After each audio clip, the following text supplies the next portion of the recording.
standing in one of the courtyards of the Masdar Institute. The silver building is the laboratory and classroom building, and the red building are the student accommodation. Right? And I think we've timed it. It takes about 30 seconds to get from a student's bed to the laboratory. Right? So, we do hold some kind of record in this place. But the point is that this is kind of the epitome of getting people to in this case study and live at the same time. And the students love it because a lot of the lab work are working on a 24/7 basis. So sometimes these people have to get up kind of 3 a.m. in the morning, and they'll be in their pajamas, and then they just run along and kind of tinker something and then go back to bed again.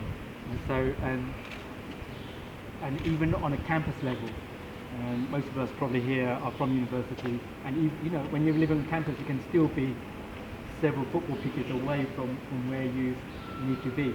So within the Masdar Institute, it's kind of almost like a microcosm of what the overall city needs to be. The other thing that's happening here is, you notice today there's very, very little breeze.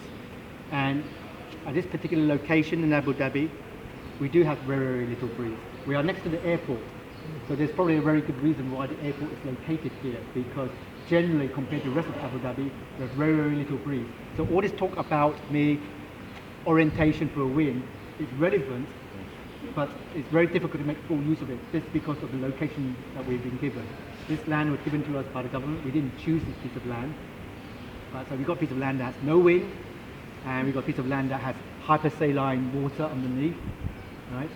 And so it seems to have everything kind of stacked against us, even from the start, even by Abu Dhabi standards. Which kind of we can say, oh no, or we can say, great, the worse is better, because we're going to say, if we can do it, then no one else can come around saying, oh, you are lucky because you're blessed with this piece of land. But having said that, we can still feel some breeze running through here. And that's because the orientation of the city on the map is on the northwesterly axis. And northwest is in this direction. And the reason for that is that when there is the lightest breeze that's coming through, it comes in the northwesterly or southeasterly, it comes in this axis. So what we tend to do is get the openings and get the strict alignment on this orientation, so when any breeze comes through, it actually does come in and help to flush the place out. It's kind of like, everyone heard of feng shui, Chinese feng shui? Yeah. Right? Yes, okay. sure. Chinese feng shui. So it's part mystic, but there's also part science in it. And we see a Japanese house with these kind of sliding screens and everything. A nice designed Japanese house based on feng shui principles is that when you have all the screens open, the breeze blows through, the autumn leaves come through, and when the wind is done with it, you walk through the house, guess what? No leaves inside the building, because the air flushes out every corner. Right? You get another Japanese house who someone didn't follow these scientific principles of feng shui. The wind blows through, you walk through the house, guess what? Dead leaves lying in the corner, because the air was not allowed to circulate properly, so you kind of get these dead corners, so us Chinese call it dead air, right? And we just bad for you, and you don't put your dead there because you'd be breathing non-circulating air, right? So that's in the lesson on feng shui. We get back to the city, it's something similar going on. We try to form the city so that when the air moves through, it kind of flushes out everything. And we asked our designers, architects and engineers to do a lot of computer simulation, CFD, computer fluid dynamic testing, to make sure the air is moving through all the right places. And so we concentrate a lot on making the outdoor realm as comfortable as possible. Now, that may be not what you want to do in other parts of the world, but for this particular locality, it's relevant. Because we want to encourage people to be outside as much as possible. More time outside, less time inside. Less time inside, less use of air conditioning.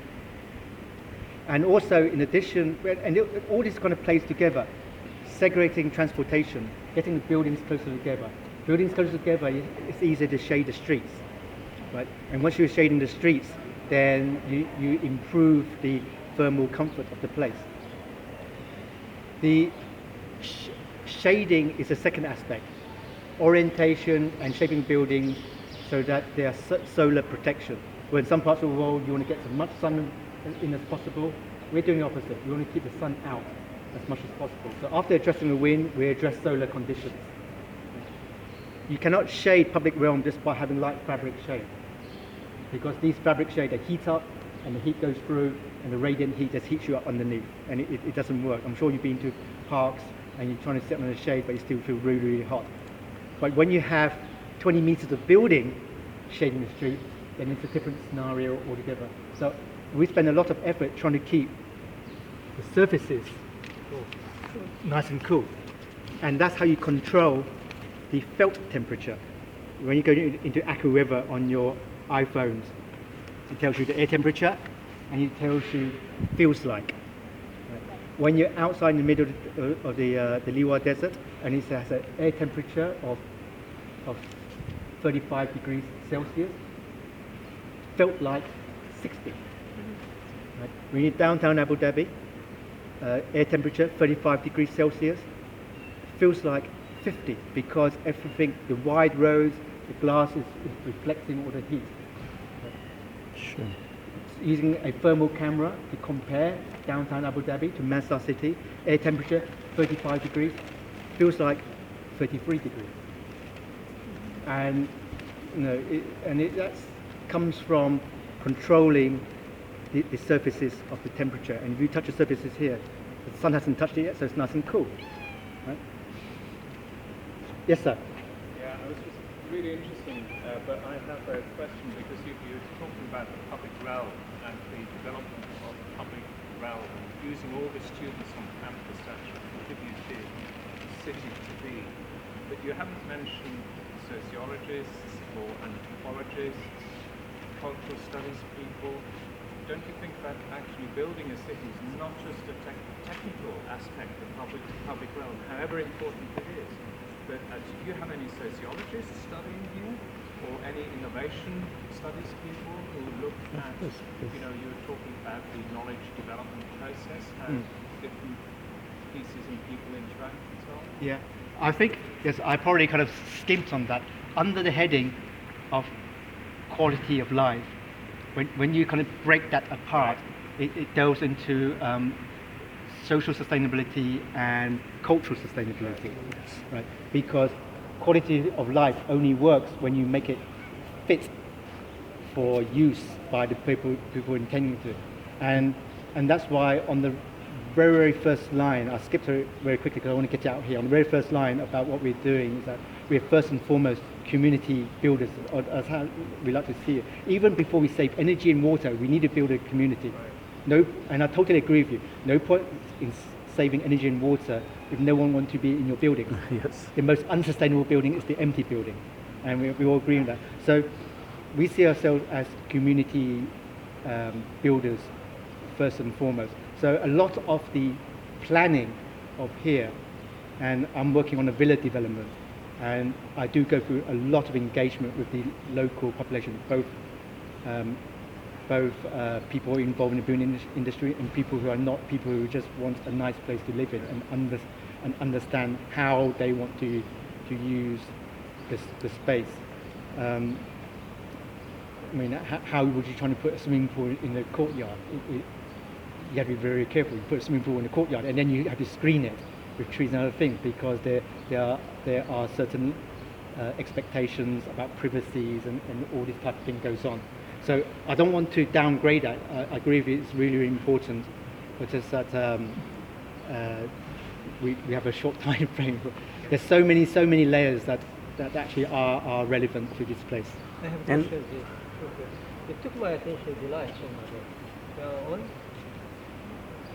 The lights are on and it should not be. Sustainability. Yes. Yes.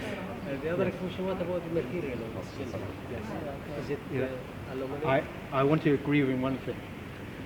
We are continually struggling with facility management. I think over the last 4 or 5 years, I think our team has made some major inroads. But But Masdar City is a very small team of people. We have about 30 people and probably about another 10 or 20 consultants are commonly helping us. So facility management is outsourced. And when we outsource and we tell them, look, this is what we have, Which is important. which is important, then we share that knowledge. And there's another learning process to make people understand that a management building is more than just keeping the buildings clean. Exactly. This is important. This is all part of it Yes, it's part as of well. Masdar policy Yes. and strategy. Yes. I asked about the material of this building. This is ETFE, EFA Tetrafluoroethylene. It's a plastic sheet. Plastic sheet. Yeah. If anyone's been to Olympic Games, the Aqua building has this kind of bubble wrap around it. It's the same material, so it is an external quality sheeting. If anyone knows about the Eden project in the UK, in Cornwall, where you have these kind of greenhouse bubbles, it's the same material. But the reason why the designers of this building, Boston Partners, decided to experiment with this material is that they wanted to provide a surface that has a very low heat capacity. And so when the sun hits the surface, with its low heat capacity, it heats up very, very quickly. Right? Well, when the sun goes away, because it contains very little heat, any heat that's inside is dissipated very, very quickly. And it prevents the heat from getting into the back layers where we have aluminium panels and all the mass behind. And then so that in the evening time, when you're walking past this area, you're not walking past this kind of radiator. I don't know if you walk past a really, really hot surface, even when the sun's away, that surface acts like a radiator. And it goes back to the thing, encouraging people to be outside, right? And experiment.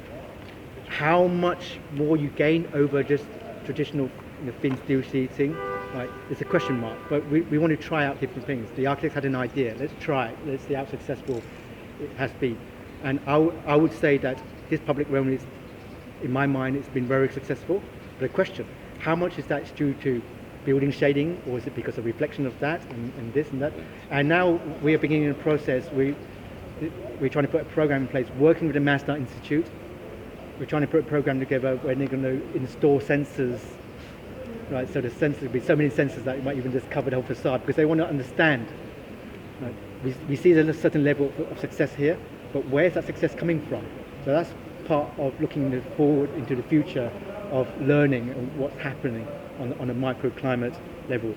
Right? Still trying to get funding for that. So anyone want to fund us, let me know later. Do you use any high mass construction anywhere in this? Not in this particular case, and I agree with you that there are two ways to treat this. You go for very, very low mass or very, very high mass, as in the old thick wall system.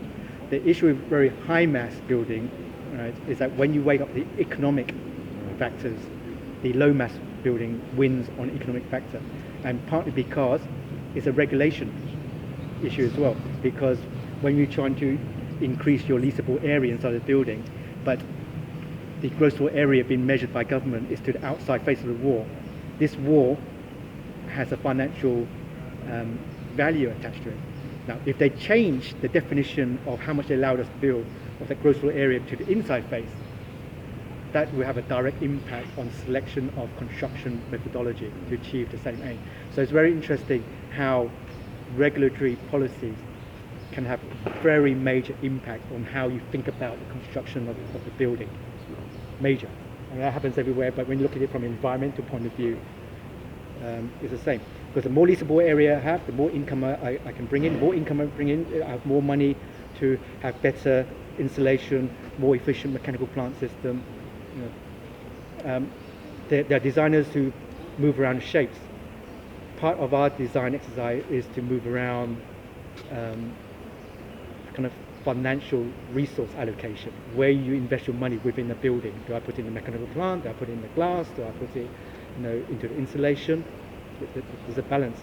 And designers, architects and engineers are not trained to understand that. And economists are not trained to understand how buildings put together. But if you sit them both in the same room, and it's going back to this whole idea of collaboration and breaking down silos and putting people to talk to each other who usually don't talk to each other, can tell you some really interesting things can come out. And when you get architects say, really? I didn't know that in my 30-year career. Let's try something different. Have you tried any material that inhales CO2 from the environment? To Like concrete that inhales, that breathes CO2?